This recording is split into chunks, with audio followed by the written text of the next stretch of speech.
Students, today our topic is real numbers, वास्तविक संख्याएं। आज हम जिसका लास्ट टॉपिक है फर्स्ट चैप्टर का लास्ट एक्सरसाइज का लास्ट क्वेश्चन कर रहे हैं। एक क्वेश्चन हमारा बच गया था, इसमें रह गया था, तो एक बार क्वेश्चन ध्यान से रीड कर लीजिए। क्वेश्चन क्या है? कुछ वास्तविक संख्याओं के दशमलव प्रसार नीचे दिए गए हैं, प्रत्येक स्थिति के लिए निर्धारित कीजिए। यानी हमें बताना है, क्या बताना है कि यह परिमेय संख्या है या नहीं है। अगर परिमेय संख्या नहीं होगी तो फिर क्या होगी? ये अपरिमेय संख्या होगी। ठीक है, यदि यह परिमेय संख्या है और p और q के रूप की है तो q के अभाज्य गुणनखंडों के बारे में आप क्या कह सकते हैं? ये कह रहा है कि इनमें से कौन सी संख्या है परिमेय संख्या है और कौन सी अपरिमेय है। जो संख्या परिमेय है इसका अर्थ क्या हुआ? वो किस फॉर्म में होती है? परिमेय संख्या। परिमेय संख्या होती है p/q फॉर्म में होती है। फिर ये पूछ रहा है जो q के जो अभाज्य गुणनखंड बनेंगे ना, उसके बारे में आप क्या कह सकते हैं कि उसके अभाज्य गुणनखंड कैसे होंगे। तो ध्यान देखो, फर्स्ट पार्ट क्या हमारे पास, जो थर्ड क्वेश्चन है इसका, उसका जो फर्स्ट पार्ट है वो क्या है? 4 3 1 2 3 4 5 6 7 8 9। ये देखो मेरे पास फर्स्ट पार्ट तो ये है, और सेकंड पार्ट क्या है? 0.120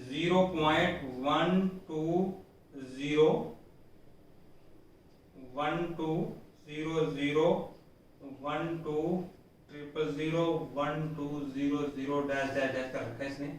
उसके बाद थर्ड पार्ट के हमारे पास 43.123456789 के ऊपर बार लगा रखा है। अब हमने यहाँ पे ये बताना है, ध्यान से क्वेश्चन को एक बार दोबारा से रीड कर लेना आप लोग। मैं दोबारा एक बार बता रहा हूँ आपको, ये क्वेश्चन के हमारे पास हमने ये बताना है इनमें से कौन से पार्ट जो है, कौन संख्या इनमें से परिमेय संख्या है और कौन सी इसमें अपरिमेय संख्या है। ये कह रहा है कि जो संख्या इनमें से परिमेय संख्या है ना, ठीक है, तो इसका मीनिंग क्या होगा? अगर परिमेय संख्या है तो क्या होगी? इस फॉर्म में होगी। इसकी उसने बात लिख रखी किस फॉर्म में होगी, लेकिन हमें पता है, वी नो, हम जानते हैं कि जो परिमेय संख्या होगी वो किस फॉर्म में होती है? वो p/q फॉर्म में होती है। फिर ये q की क्वालिटी पूछ रहा है कि q के जो अभाज्य गुणनखंड है वो कैसे होंगे। ठीक है, इसके बारे में पूछ रहे हैं हमसे वो। देखो ध्यान से एक बार मैं दोबारा रीड करता हूँ इसको।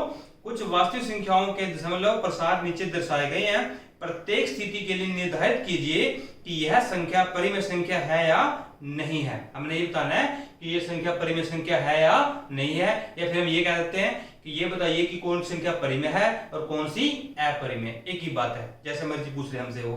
फिर ये क्या कह रहा है? यदि यह परिमेय संख्या है, यदि इनमें से कोई परिमेय संख्या है तथा p/q के रूप की है तो q के अभाज्य गुणनखंडों के बारे में आप क्या कह सकते हैं। यानी हमें क्वालिटी बतानी है q की, कि q की क्या क्वालिटी है यहाँ पे।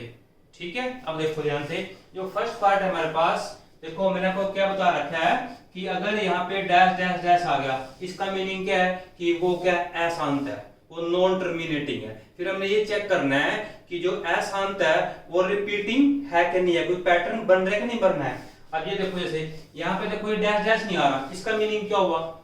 इसका मीनिंग ये हुआ कि ये शांत है, और जितनी भी शांत होती हैं हम सोल्यूशन कर रहे हैं, इनका सोल्व कर रहे हैं इनको। जो फर्स्ट पार्ट है देखो ये शांत है, ठीक है ना। अगर ये शांत है इसका मीनिंग क्या हुआ कि ये क्या बन गई? परिमेय संख्या बन गई।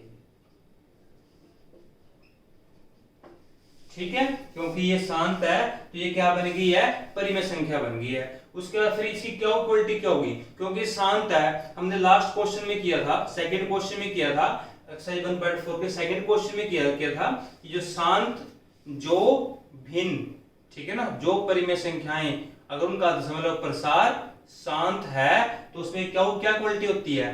क्या क्वालिटी क्या होती है कि q के जो अभाज्य गुणनखंड होंगे वो कैसे होंगे? या तो 2 या फिर 5 या फिर दोनों। ठीक है ना। तो हमने यहाँ पे q के बारे में क्या लिखना है, इसने बोल रखा है कि q के बारे में आप क्या लिख सकते हैं, क्या जानते हैं। फिर तो q के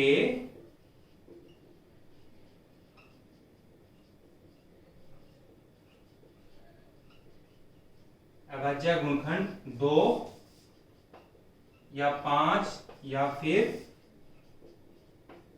दोनों हो सकते हैं। ये हमारे पास, ठीक है ना। तो अगर ये शांत है तो इसका मीनिंग क्या है, इसका जो क्या वो होगा वो कैसा होगा, या तो उसके बाद जब गुणनखंड केवल दो दो दो होंगे, या फिर केवल पांच पांच होंगे, या फिर क्या होंगे दोनों हो सकते हैं।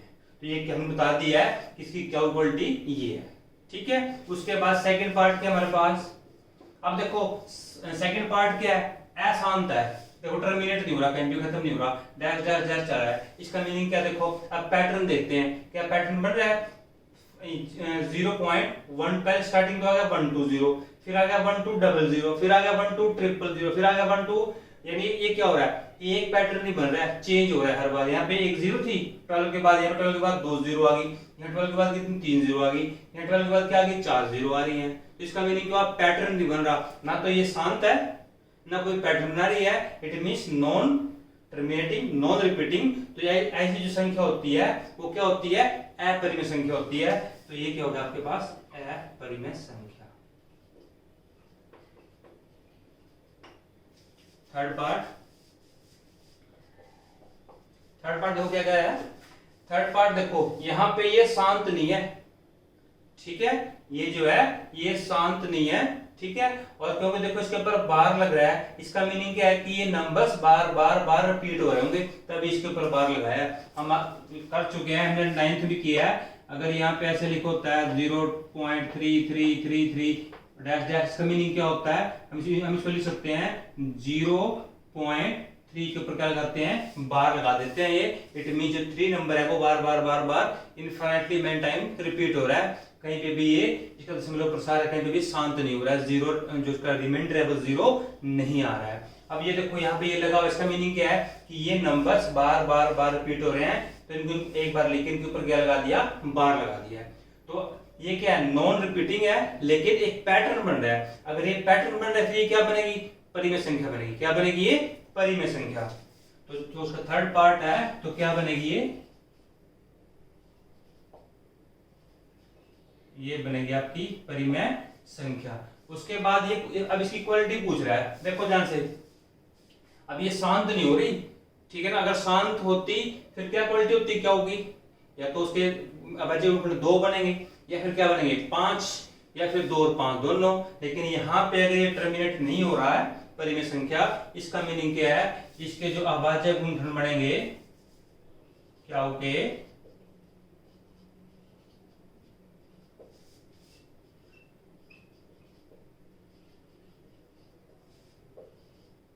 दो तथा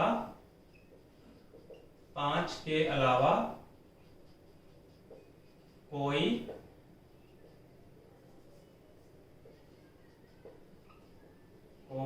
एक और गुणनखंड होगा, यानी इनके अलावा एक और गुणनखंड जरूर होगा। इसलिए क्या होगा, ये शांत नहीं आ रही है। तो ये आपने ध्यान रखना है, अगर 2 बनेगा, अब जब 2 बनेंगे या फिर 5 बनेंगे या फिर दोनों बनेंगे तब तो शांत होगा, लेकिन ये शांत नहीं होगा, लेकिन परिमेय संख्या है ये। इसका मीनिंग क्या होगा कि 2 तथा 5 के अलावा कोई और एक गुणनखंड होगा। इसको आप ऐसे लिख सकते हैं, 2 या 5 के अलावा कोई एक और गुणनखंड होगा। तो ये ध्यान रखोगे आप, ठीक है। ये परिमेय संख्या थी क्योंकि ये टर्मिनेट हो रही है, परिमेय संख्या है। अगर टर्मिनेट हो रही है शांत है, और शांत क्या, शांत का मीनिंग होता है जो क्या हुआ है उसके बाद गुणनखंड क्या होंगे, 2 या फिर 5 या फिर दोनों हो सकते हैं, इनमें से कोई भी नहीं, इनमें से कुछ ही हो सकता है। अगर ये देखो ये क्या है, ना तो टर्मिनेट हो रही है और ना ये पैटर्न बना रही है, इसका मीनिंग क्या हुआ, ये क्या है, अपरिमेय संख्या है। इसके बारे में कुछ बताना ही नहीं है, क्योंकि जो सिर्फ परिमेय संख्या के बारे में बताना है हमने कि उसकी क्या क्वालिटी होगी। उसके बाद ये हमारे पास परिमेय संख्या तो है क्योंकि ये पैटर्न बना रही है बार बार बार, परिमेय संख्या तो है, लेकिन जो क्या क्वालिटी है वो शांत की नहीं है, शांत नहीं हो रही। इसका मीनिंग क्या होगी, 2 या 5 या फिर इनके अलावा कोई और गुणनखंड होगा, 3 होगा, 7 होगा, कुछ भी हो सकता है, ठीक है। तो स्टूडेंट्स, आपका जो चैप्टर फर्स्ट है वो कंप्लीट हो चुका है। आपने इसकी अच्छी तरह से प्रैक्टिस करनी है, और अगर आपको ये वीडियो अच्छी तरह समझ में आई है तो इसको आपने लाइक करना है। अगर कोई पॉइंट स्किप हो गया, समझ में नहीं आ रहा है, तो कमेंट बॉक्स में लिखना है आपने, ताकि मैं आपकी जो प्रॉब्लम है उसको रिमूव कर सकूं। ओके बेटा, थैंक यू।